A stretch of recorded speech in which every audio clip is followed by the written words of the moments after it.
This is not a real Jeep. It's usually what I hear about the JK, JKU, and newer Wrangler models. And I'll be honest, I used to feel that way for a long time. I thought any Jeep past the Jeep TJ model was not a real Jeep. But before you go to the comments and tell me what you think a real Jeep is, let's talk about it. So what makes a Jeep a Jeep? For me, the first three words that come to mind are capable, simplistic, and rugged. But if we break it down even more, the number one thing for a true Jeep is it has to be off-road capable. It has to be built on solid axles. Jeep has many vehicles that are not built on solid axles. To me, that is not a true Jeep. Designed to prioritize function over luxury, 7-slot grille, open air, that top and doors off. Now, not all true Jeeps are open air. There are some that are not. Majority of them are open air, but not all of them. Made to modify and customize, easy to work on. Now, nowadays, the newer Jeeps, compared to the other vehicles that are on the road today, I feel like they still are pretty easy to work on just because of their suspension design and things like that. These are the core pieces of the Jeep DNA, but we also have to keep in mind with every model, Jeep has evolved. With each new generation, Jeep became a little better on-road, a little more comfortable, and a little more daily drivable. But the most important thing is they kept in line with what a Jeep is supposed to be. Some changes, controversial, some people loved them, some people hated them, but with every new generation, they added something new while still holding on to the roots. Okay, let's talk about the JK model, specifically the JKU, the four-door Wrangler. Now, majority of the time, I hear everyone say a four-door Jeep is not a true Jeep. But let's look at some of the facts. 75 to 80% of the Jeeps, the JK models that were sold, were four-door Jeeps, the JKU. So a lot more popular than a two-door model. Sure, the Jeep JK, JKU model was not as simplistic as the older Jeeps before it, with them adding in electronic stability control, giving you the added option to have power windows and power door locks, and added in other electronic upgrades that the older Jeeps didn't have. But don't mistake comfort for compromise, because Jeep built one of the greatest off-road capable Jeeps at the time. It outperformed the older Jeeps off-road hands down. Now, also with that was the first time Jeep ever come with a 32-inch tire. Before the JK model, the biggest tire was a 31 that come on the TJ Rubicons. And also with the Jeep JK, JKU, it come with electronic disconnect sway bars, which is a huge plus when you're off-roading. Also, with all those things, the aftermarket exploded for the Jeep JK. Everyone realized how easy it was to do any kind of upgrade on these Jeeps. Before, they weren't as easy. To do fenders on a JK, way easier than your TJ, your YJ, and stuff like that. They're way easier. Bumpers, super easy. Lift kits, even easier. I used to be able to throw a 2.5-inch lift kit when I was working at the off-road shop in about 45 minutes on a JK. They were super easy. Now, when you do it on any of the other older models, it's not as quick. And also, you didn't have to do as much extra stuff as you would on the older models, like drop brackets, slip yoke eliminators, and things like that. You don't have to do that on the JK. So they just make it a lot easier to do any kind of upgrades, and you don't have to do as much upgrades to get your JK to perform really well. So yeah, a JK, JKU isn't less of a Jeep. It redefined what a Jeep could be. So more usable, more capable, easier to build, and still 100% Jeep at its core. Okay, now that we're done talking about the Jeep JK, JKU models, which was from 2007 to 2018, now we're going to talk about the JL and JLU. That is the new current model from 2018 to now. I had to write it all down on here because there was a lot of new upgrades that they've done to this JLU model. Now, I can tell you, this is no longer simplistic to the older generations, but with what's out on the road now, it's still kind of simplistic compared to some of these newer vehicles on the road. But everything else, I think it really does align with what a Jeep is. So let's go ahead and talk about the JLU.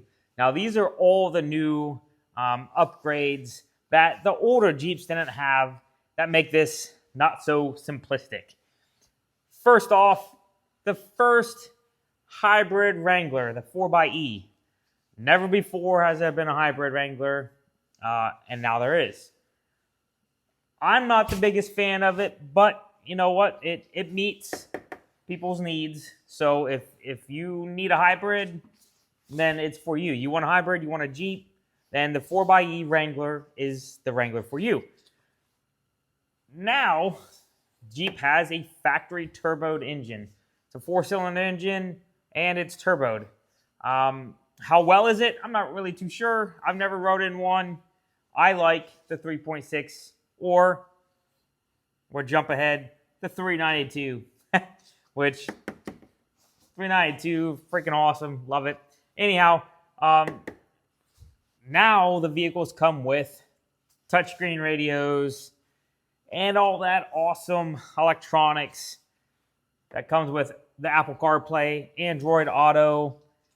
It is now mandatory, I think, since 2018 to have a backup camera on vehicles. So now the Jeep has a backup camera. Also, something that's pretty wild, that's never done before, other than an aftermarket. I think aftermarket, they had it before the JL and the JLU models. But now you can get a factory soft top that's a power soft top. And like I already said, it's the first factory Hemi 392 Wrangler. There's a lot of other things that they did on this model that weren't on previous models that kind of doesn't make this vehicle that simplistic anymore. But it still aligns with a lot of other things that a Jeep should align with. But with all of this that make it more comfortable to ride in, better road handling, and all this other stuff, this actually is even more capable off-road than the previous model, the JK, JKU, and all of the other models. The suspension on the JLU is pretty amazing. You can fit a 37-inch tire on a factory Jeep with factory Highline fenders. It is pretty wild that you can fit a 37 without putting a lift on one of these Jeeps. That is outrageous. That's never done before on any other models. Also, the JLU, you can get a factory with a 35-inch tire and 456 gears. That right there, that's perfect for a lot of people. Perfect. Even if you want to go to a 37, you would still be really good. Also, with how capable this thing is off-road and how easy it is to lift it and modify it, it's still better on-road than any of the other models. So it's getting more comfortable to ride on road and getting better off-road with each generation model. So I really do like the JLU, but like I said, for the longest time, I didn't think anything after the TJ model was a true Jeep. But once I started buying them and taking them off-roading and doing a lot of other things with them, modifying them and things like that, they're still a true Jeep, at least in my eyes. I am a huge fan of all the 90s models Jeeps, so I will always gravitate towards those Jeeps. I'm sure you might have a year or years in mind that you prefer and that are more a true Jeep than what the JK or JLU model is. Or maybe you you're like me and you think that the JK, JLU, the JL, and stuff like that are a true Jeep.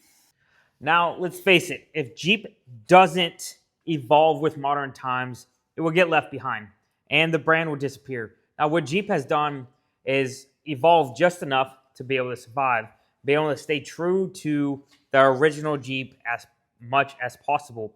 But you also got to realize that the generation we're in now is all electronics. So unfortunately, everything's going to have electronics in it, and everything's going to be trying to make our life easier. So whatever it is to be able to make our driving experience easier on the road, it's going to end up in the Jeep. That's just how the generation is now. But it's still a super capable off-road vehicle, and it's still pretty much what a Jeep really is. Besides, it's not as simplistic anymore. But that is the compromise that Jeep is willing to make to keep Jeep around. Also, some of you might be thinking, how come we haven't talked about any of the Cherokees, like the XJ, the ZJ, or the WJ? Those are real Jeeps, right? Well, we're going to save that for another video. So even if you want, leave comments about that in this video. Let's hear it. Do you think Cherokees, the XJ, the ZJ, the WJ, let's hear it. Do you think those are real Jeeps also, or are they not? Also, I want to hear from you guys what you think a true Jeep is. Was it the YJ? Was it the TJ? Is it the JK? Or maybe you think the new JL is a true Jeep still also. So leave a comment. I want to hear from you guys. Put in there what you think it is and why. I definitely want to hear what your guys' thoughts are. So you guys have a good one and take it easy.